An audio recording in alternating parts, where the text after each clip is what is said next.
ជំរាបសួរបងប្អូនទាំងអស់គ្នាថ្ងៃនេះគឺជាថ្ងៃទី13ខែ6ឆ្នាំ2026នៅថ្ងៃនេះដែរ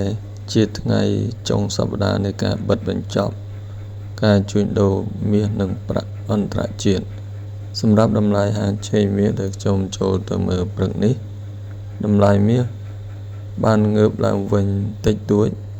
រីឯតម្លៃហាងឆេងប្រាក់ក៏មានការងើបឡើងវិញតិចតួចផងដែរ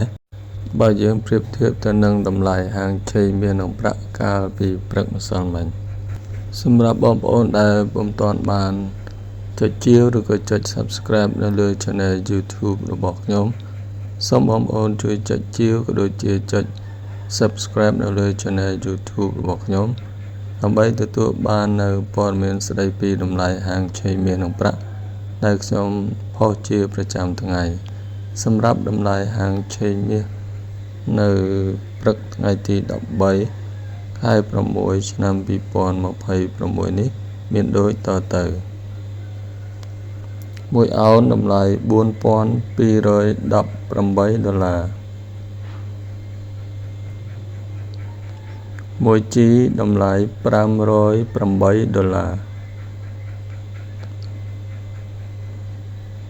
មួយដំឡឹងតម្លៃ$5,086 និង1គីឡូតម្លៃ$135,599 រីឯតម្លៃហាងឆេងប្រាក់នៅព្រឹកថ្ងៃទី13ខែ6ឆ្នាំ2026នេះវិញមានដូចតទៅ1អោនតម្លៃ$68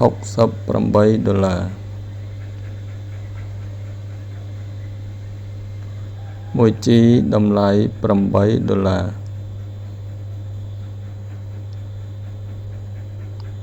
មួយដំឡឹងតម្លៃ$82 និង1គីឡូតម្លៃ$2,186 សម្រាប់តម្លៃហាងឆេងមាសនិងប្រាក់ដែលខ្ញុំបានជម្រាបជូនបងប្អូនអំបញ្ញមិញនេះចប់តែប៉ុណ្ណេះអរគុណបងប្អូនទាំងគ្នាដែលបានទស្សនានិងតាមដានយកចិត្តទុកដាក់ស្ដាប់